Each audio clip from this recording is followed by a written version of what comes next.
Taurus rising. How you doing, Taurus? This is your reading for the Virgo full moon that happened to be a total lunar eclipse that happened on Friday the 14th for most of the world, or the late in the evening on the 13th for everyone. I'm obviously recording this after the event, but I work with 6-month cycles generally with lunations, and obviously eclipse energy is tied into the whole eclipse cycle, which is a year and a half. So the messages that are coming through are here to help facilitate you over the next 6 months in the Virgo area of your chart, so you are not missing out on any of the messages that are coming through here today for you, my loves.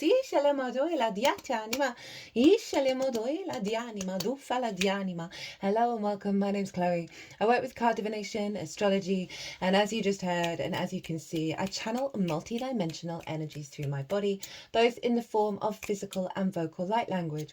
All of this brings in healing, attunement, and activation codes to the messages that come through in this reading.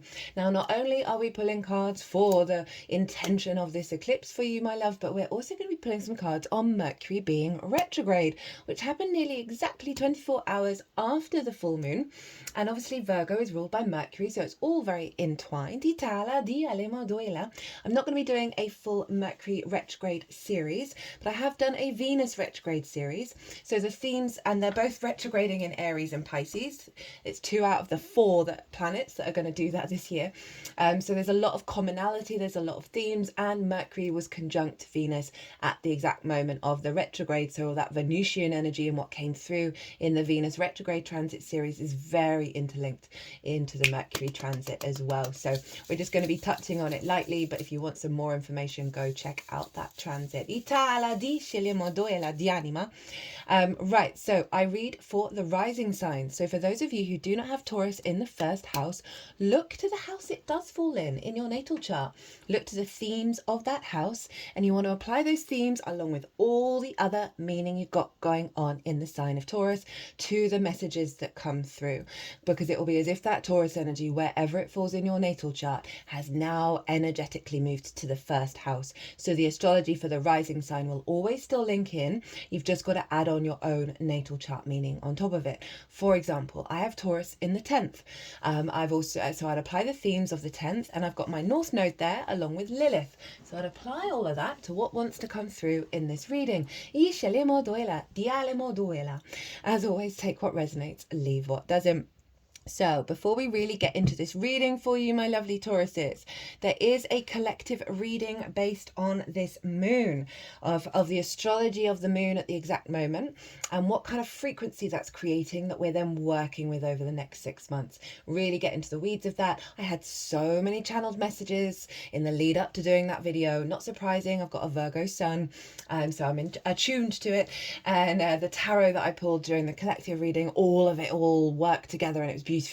And there's a lot of really good stuff in that collective reading, and I'm not going to be going into too much detail about the planets and what's going on with them. I'm going to be focusing on the houses this is showing up. So if you want a deeper understanding about an eclipse, right, pause this video, go watch that, as well as, I know I'm suggesting a lot of things, but these are all interconnected, and the Virgo, Pisces, and Aries axis at them that we're working with is going to be is some of the biggest energy that we're working with this year. I've done a North Node in Pisces, South Node in Virgo transit series, and that's covering the overall intention of the whole eclipse cycle. Some really powerful stuff came through in all of that.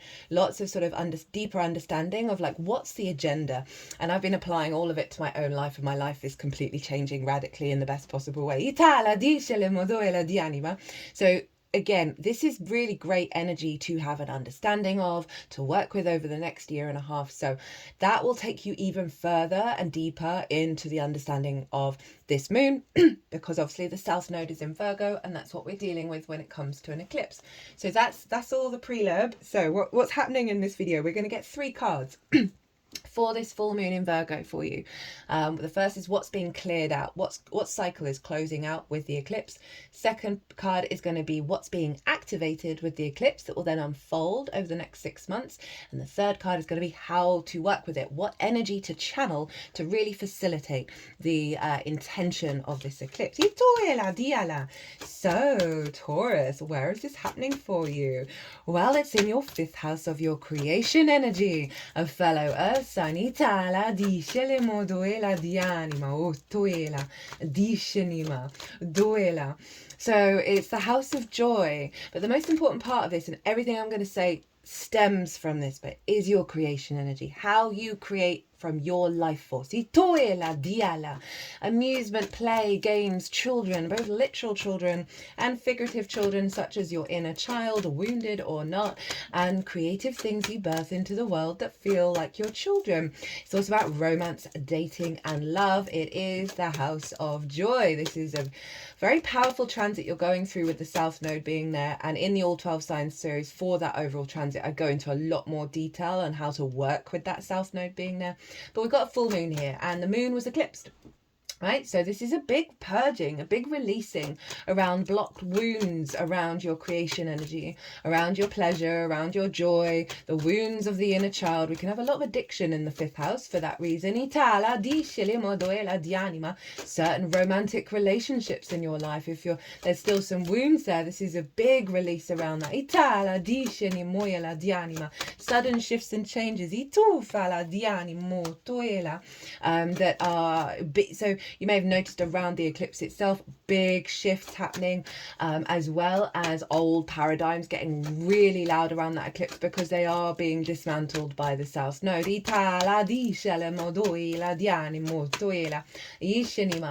what this full moon is bringing in for you is a real deepening of your understanding of your creation energy, stepping away from perfectionism, stepping away from needing to facilitate all the time. This is really allowing you to facilitate your creation energy, your pleasure, your joy, more of a magical level, right? Because the sun over in Pisces was taking up all the space, right? It was blocking the moon. And so that very sort of fluky, non-rational, miracle energy of Pisces, very unconditional love of anything is possible, is being activated in your 5th house. The vision, the clarity, okay, well, where do I want to take my creation energy? How do I find pleasure? And really allowing new spaces to come through because of that condensing. I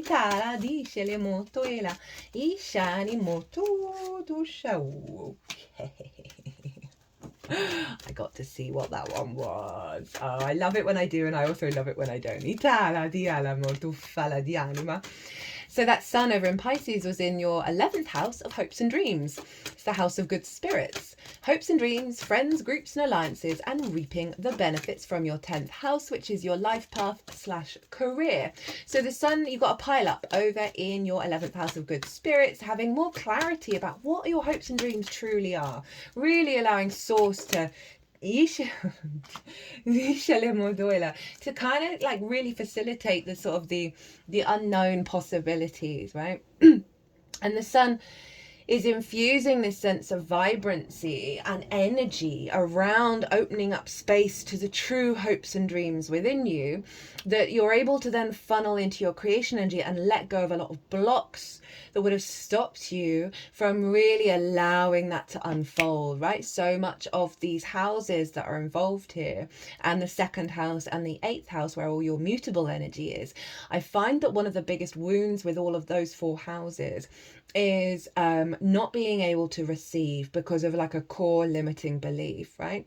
And so often we're not able to receive the true creativity, that love, that pleasure, because of so many blocks. We're not able to receive the benefits from our 10th house, or being received from groups in the way that we would love to be, and receiving the manifestation of our hopes and dreams, because there's something fundamental at the core in how we value ourselves that we don't think we're worthy to receive.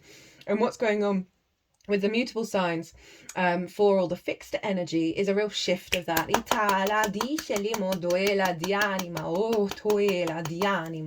So there's a real, like, you may have had like some big brainstorms, big illuminations about where you want to go, like what you want to, how you want to create your hopes and dreams. The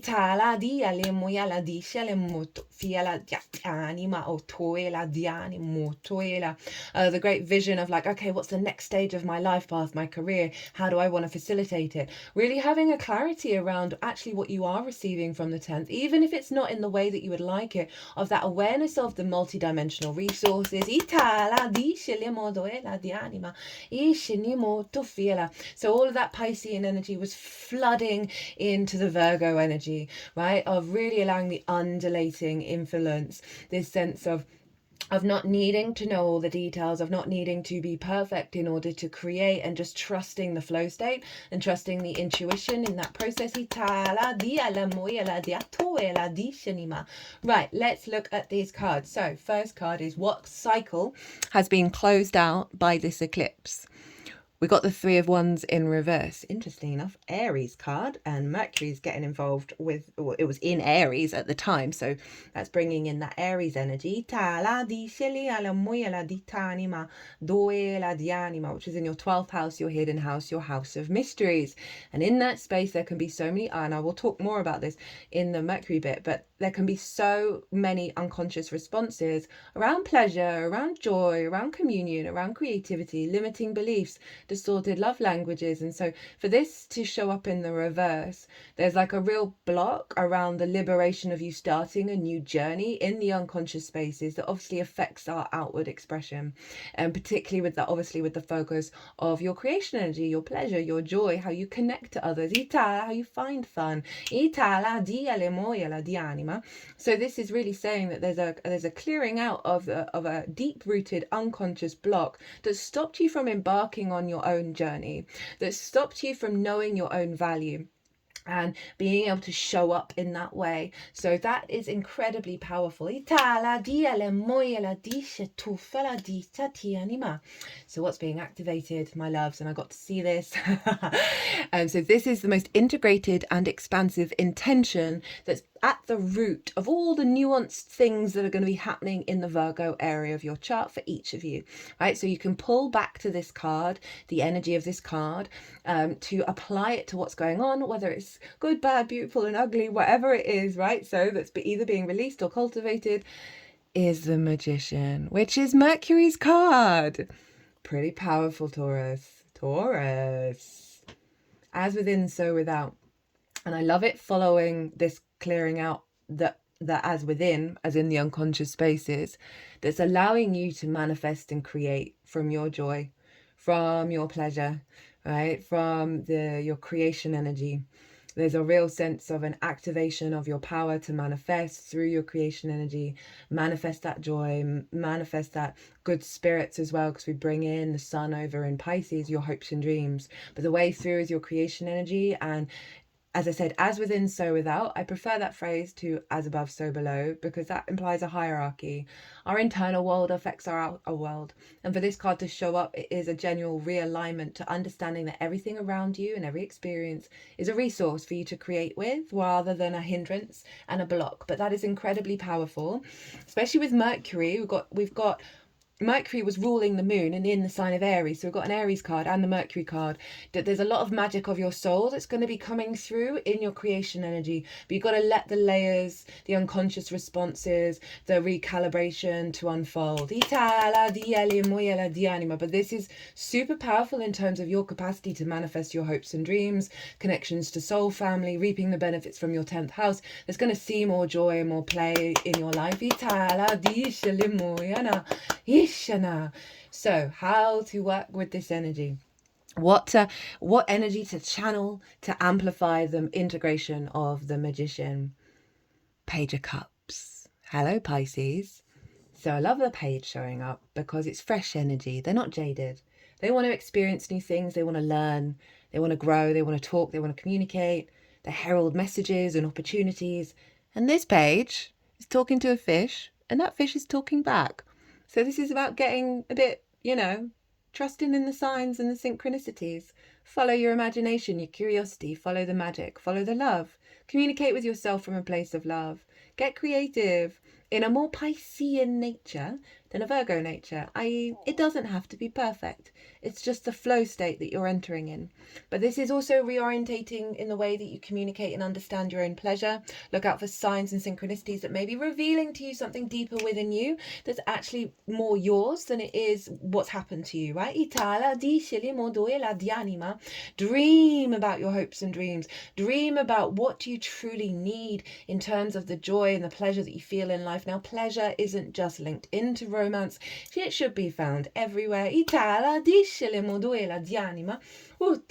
Be open to opportunities that may come through groups. In regards to creative outlets, in regards to finding joy, so maybe connections more to soul family. Dream about your hopes and dreams. Dream about what you're reaping from your benefits from your 10th house. Dream about all that creative energy that you've got and what you're going to do with it and how you've got all the time in the world. Get real fantastical, Taurus. Now,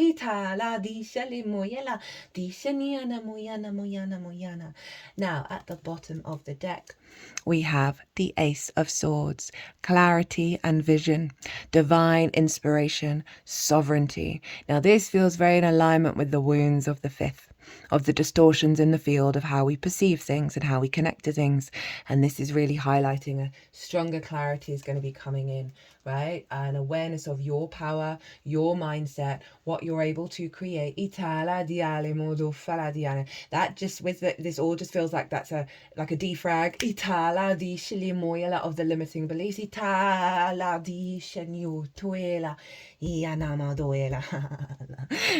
Sorry, that was a bit of a cackle. Got your card underneath that. So you're really going to be able to embody this with a sense of clarity and a sense of power in a way that's not dysregulating anyone else, but you're just feeling very sated in yourself and your capacity to manifest. Right, we're going to get 2 cards for Mercury's retrograde in Aries. And then 2 cards for its journey in Pisces, and 2 oracle cards at the end of the reading to offer advice, support, whatever other messages may want to come through. So, Mercury, 24 hours after that moon, went retrograde in the sign of Aries, conjunct Venus. As I said at the beginning, okay,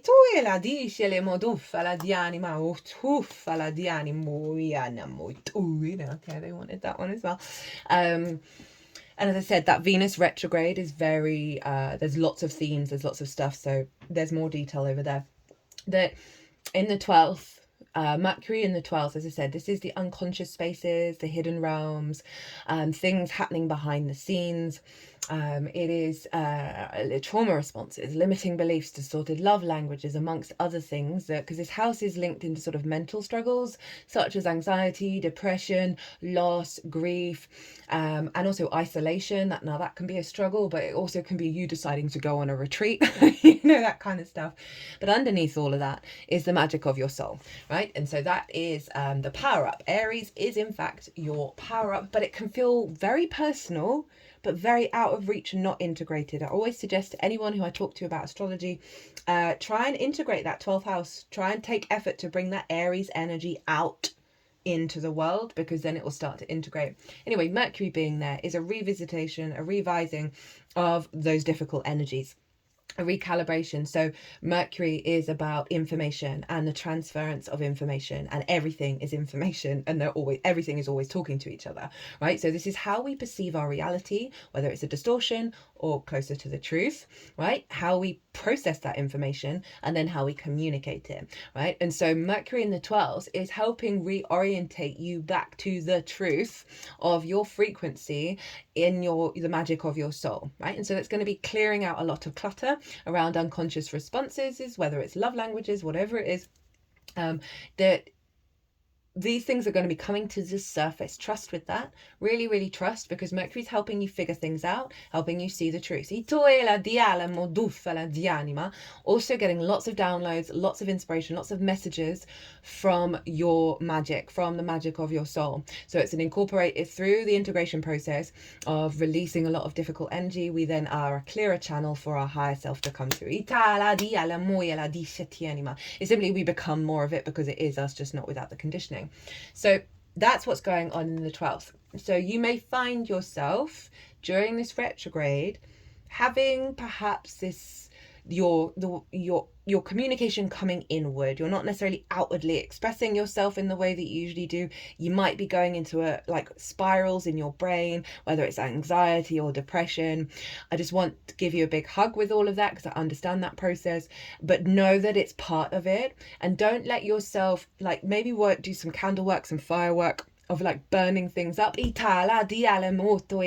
or you can just envisage, if you're in the pit, right, in the spiral, of lighting a single flame in your mind and letting that just transform that spiral, right? Because these things are going to come up. They are going to have you reflect on them and find deeper wisdom and understanding about them, as well as the magic, right? Whoa, that came out quick. Mercury is then going to move into Pisces. And so that's going back into your 11th house of hopes and dreams, friends, groups and alliances, and reaping the benefits from the 10th house. Now, I said earlier about the mutable signs in your chart for the fixed rising signs. They're all getting rejigged, and one of the key wounds with that is being able to receive. And obviously, a lot of that block happens in our early years of thinking of knowing our own value, being able to give and receive in healthy ways. So Mercury is really helping sort that out, so you are then able to receive those hopes and dreams at a higher level, to receive the manifestation of them, to perceive the reality in which you can facilitate those things manifesting by letting go of a lot of frustration or restriction in the unconscious spaces, then taking it back into Pisces. And so this is also potentially back and forth, right? For some of you, right, this is a bit of a specific one, of you with a friend brainstorming something quite magical, right, of the unconscious spaces, of the magic of your soul, and going back and forth over that and having brainstorming. I find retrogrades are great for doing creative projects, especially because you get to go over the same territory, you get to bring depth and nuance to something, so it really elevates that and brings a level of just resonance.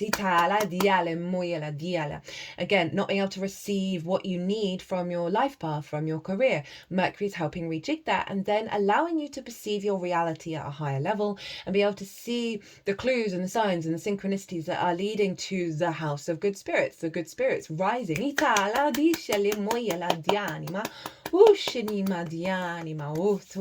Being able to trust in the synchronicities and trust in the unfolding, because you've calmed some of these unconscious spaces. So lots of, you may find yourself engaging with groups and talking about sort of maybe mental health issues or magic. You might have a bond with someone, you're going through the same thing and you're able to elevate and raise each other's spirits.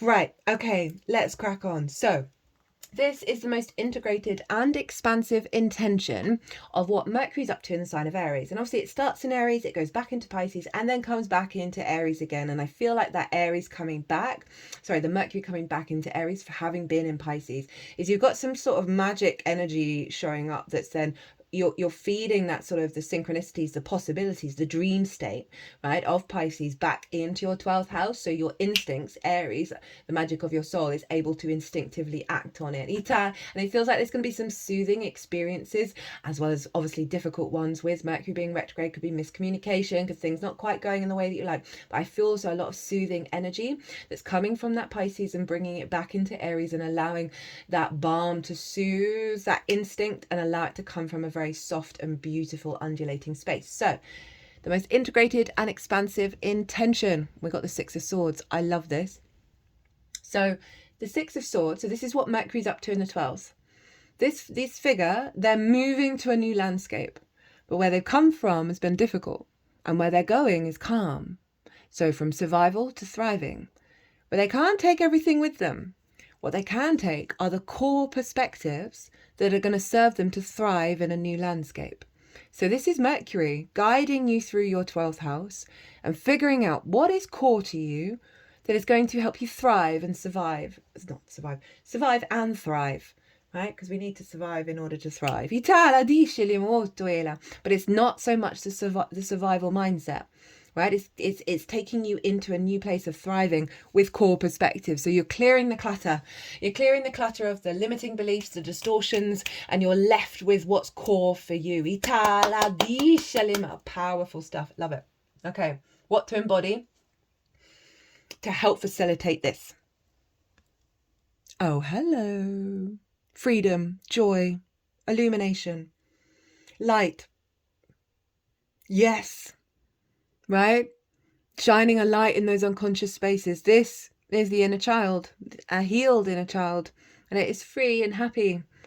Right? There's a real, and we've got the red, which represents courage, but it's also the root chakra.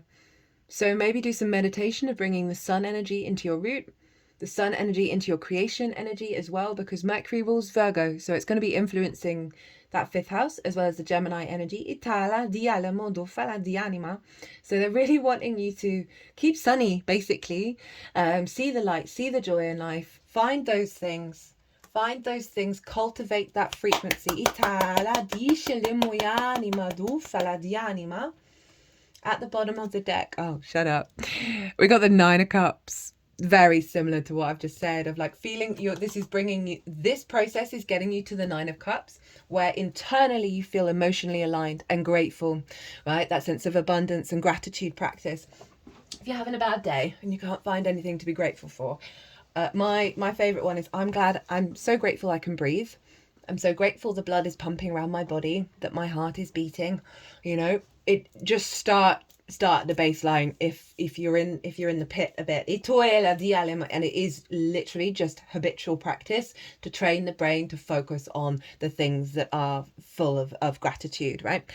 So I really love that dynamic, and it's leading you to that sense of confidence and satisfaction and alignment in your 12th house, which is very powerful. You got 2 more planets that are going to be retrograding there, Saturn and Neptune. These themes are very loud this year. So what's going on in Pisces? What is the intention, the most integrated and expansive intention that Mercury's up to in the sign of Pisces? Ta-da! We have the 2 of Pentacles. Now I lean more into the imagery of this deck because I'm just here for it. It's based on, I think it's a Swedish, I should really double look that up. My brain doesn't always remember stuff. A Swedish illustrator who focused on fairy tales and sort of mythology and stories. So I really enjoy it. And the Dark Crystal movie, if you've not seen it, go see it. The original. I haven't seen the series. I really should clock. Okay, they're telling me I need to watch that. Cool. It was inspired by this artist. This figure is holding the key. And they are, what this feels like is that you are opening up your capacity to engage in, to receive, right? A key opens in a door, and there's something in that door.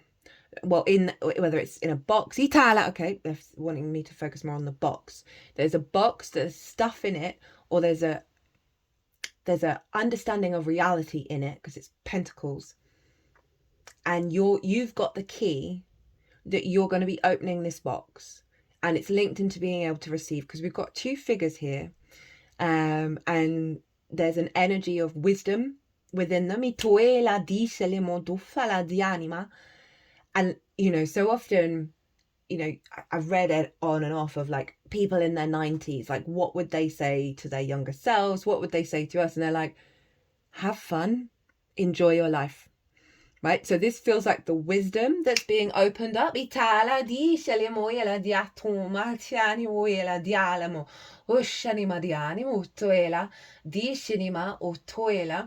also got another message come through because they've got it, they put it at the throat chakra, of you are opening up your capacity to engage in a new reality where the wisdom keepers are, who are going to be guiding you in how you facilitate your hopes and your dreams. You're going to be imparted with the wisdom that you're going to be able to bring to bigger groups, whether that's just you being in a crowd or the way that your career is. It's like something's been locked. Maybe you've been in a box, right? And you finally found the key because you've gone inwards, right? You've gone inwards and you've figured out your own power, and now you're able to unlock that box, unlock that cage, and step out and meet these, you know, elder figures from a place of authority and confidence, right? And yeah, that's quite an interesting and very powerful energy to come through. Itala diale molto fala di anima duela. Also feel in terms of like, whether it's in the 3D form or the multi-dimensional sphere, your connection to your soul family is going to be magnified. And the flip side of that is the 11th house is linked into group think. And I feel like you're unlocking whatever group think that has kept you caged. Yeah. That was cool. And you're stepping into the next level of how you engage with reality.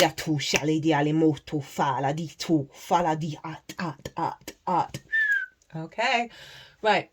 How to work with this energy, what to amplify to facilitate this. And we've got the 8 of Swords.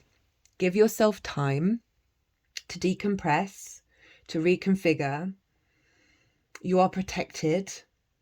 Again, it's very similar vibe with the sense of the power behind this, whether it's a moose or an elk, and the power here. There's a real earthy energy that is wanting to come through to recalibrate you in this incarnation, in order for your frequency of how you hope and dream to come through from a very powerful manifestating place. They're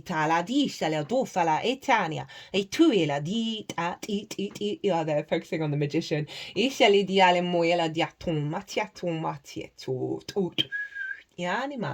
Now this is the 8 of Swords, and that does represent limiting beliefs, right? Being trapped in a cage. I don't see that energy very strongly with this particular deck, but I'm just bringing it through in terms of through this process, right, of the decompression, of being safe, being protected as you do so, right, as you allow Mercury to sort of work through certain things in your mind, right? There may be some difficult energy that comes up. They're wanting you to settle, to rest, to be, that the limiting beliefs are going to be falling away. And we've got a 2 and a 10, 2 and an 8, which is a 10. At the bottom of the deck, we have the Ace of Cups. You've got 2 aces. And so this is what's going to be the consequence of this process, is the utter unfolding of the ace, of the water, throughout your whole life, of that good spirits, of the capacity to manifest the hopes and dreams, with all of these wisdom keepers, allowing your true emotional body, your true love frequency to just pour out over everything. Right,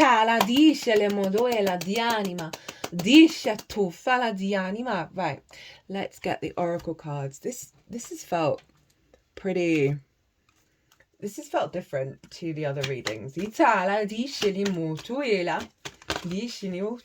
so interesting. A lot of the cards that I'm using from this deck have shown up in all the readings, like all the same sort of energies. Just as though I said, this doesn't feel quite the same.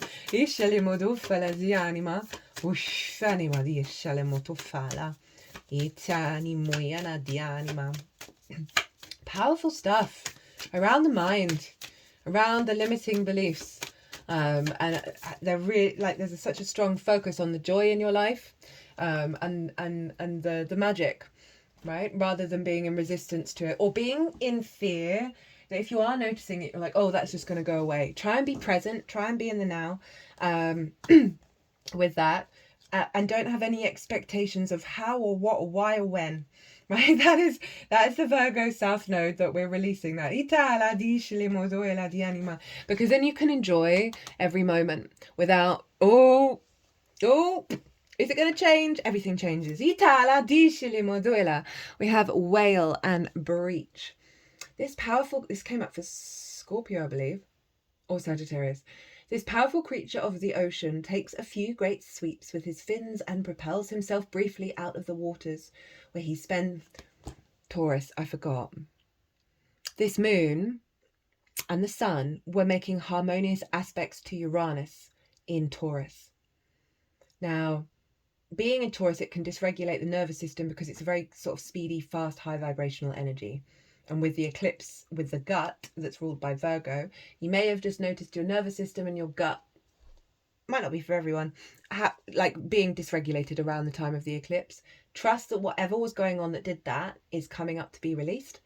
You'll come out the other side, and what Uranus is trying to do is liberate you, your embodiment of self, Taurus, and be confident being yourself and how you manifest and how you feel in your own incarnation in regards to your creative energy and your hopes and your dreams. So very profound. Right, anyway.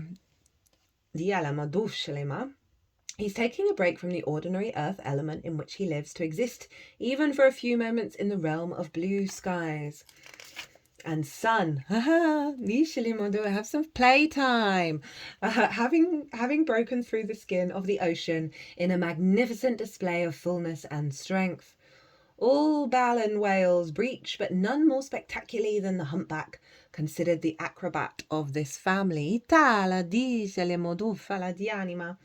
They arch, stretch, and twist their bodies even as they approach the surface of the water, in what may be an ancient mating ritual, a form of communication, or even a way to remove parasites. In this image, the humpback whale that has burst out of the ocean expresses an almost palpable feeling of release and joy. Oh, that's you bursting out of this, right?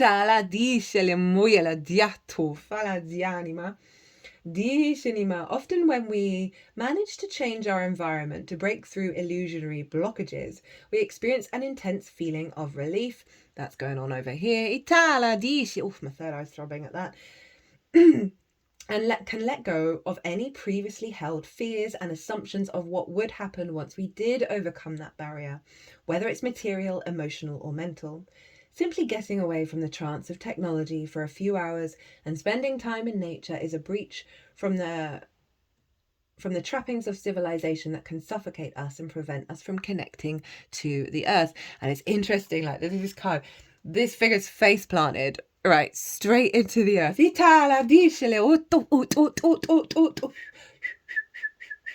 think they're helping you do some of the work already.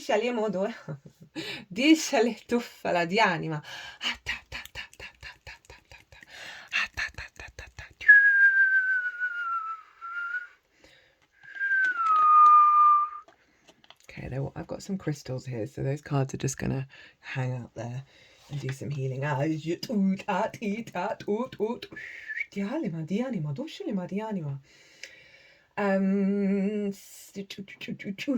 It is time to take a break, not just a coffee break, but a respite from the usual environment you find yourself in. That trip you wanted to take, go for it. Tired of being indoors? Make it a point to get outside. You have become so attached to your surroundings that you've created within them an illusion of safety. Yet it is not these things that make you feel safe. Rather, the familiarity you have imbued in your surroundings have generated this false sense of security. Taking time away from the familiar is literally about changing your external environment in a significant way, such as doing something unusual or perhaps something you have always wanted to experience. Another perspective is breaking through the barriers of belief that have constricted you in any way from being who you truly are. This is your opportunity to do some intentional breaching of these thought patterns, which will open you to different worlds and perspectives. That feels like this. I said heading into a new reality, practicing this. That's all. I don't really feel like I need to say anything more to that. That was pretty powerful. And the fun and the joy side of it. Itala di anima, otoela di anima. So, final oracle card. Oh, no. Itala dusha ti tu. Dialemo dufala di anima, otoela di anima. Okay, final oracle card. I mean, you can't make it up, can you? Hello, the whale. Desire to delve deeper, profound peace, ancient wisdom. That's so interesting. The whale represents profound emotional health and stability. Whale personalities are not afraid of emotional expression or traversing difficult terrain, as they have overcome many challenges in their lives. These experiences have enriched them, given them stability, strength, and a depth that is rare. Whale energy is usually linked to the feminine forces of compassion and communication. We can depend on whale personalities when all else seems lost, and trust them to be our beacon in our darkest hour. Very appropriate for the 12th. It is the house of that which is hidden, right? So you have a powerful team with you right now and an energy around you for your capacity to do some phenomenal work in your 12th house. When in balance, calm, steady, deeply compassionate. Always be kind to yourself. Be real, but be kind. We forget the kindness. When out of balance, heavy slips into old story. To bring into balance, regular self-care. Be kind, be loving. Taurus. You got a lot of power unfolding. And the focus is on joy and on love, and knowing that you're going into a dark space that is not a negative space, but it's something simply saying the unknown to the conscious mind. And you are dissolving in the great ocean, limiting beliefs that have blocked you from truly embracing this incarnation in its fullest, highest vibrational frequency. You are accessing a deeper level of your understanding of reality and entering through a portal to the wisdom keepers that is you. You are bringing your wisdom to them and they are imbibing their wisdom with you. It's going to be a flow state. It's going to be instinctive. So but you've got to go through some processes to clear the clutter out in order to get, you're probably feeling this already. There's no getting around that. But there's still work to do to get it into a habit. Play, communicate through love, joy, pleasure, but also give yourself the space to heal and decompress. Know that you are grounded and protected. Well, my loves, I hope you enjoyed this reading. I hope it resonated. I had a lot of fun. It's always an honor and a privilege to read for you, my loves. If you did like it, hit that like button, leave me a comment. It brings me so much joy. If you want to dive further into the eclipse cycle or the retrograde or anything else at all, my website is everywhere. If you want to pay by PayPal, email me directly. But other than that, my loves, be good to yourselves, be good to those around you, safe travels, and be well until we meet again.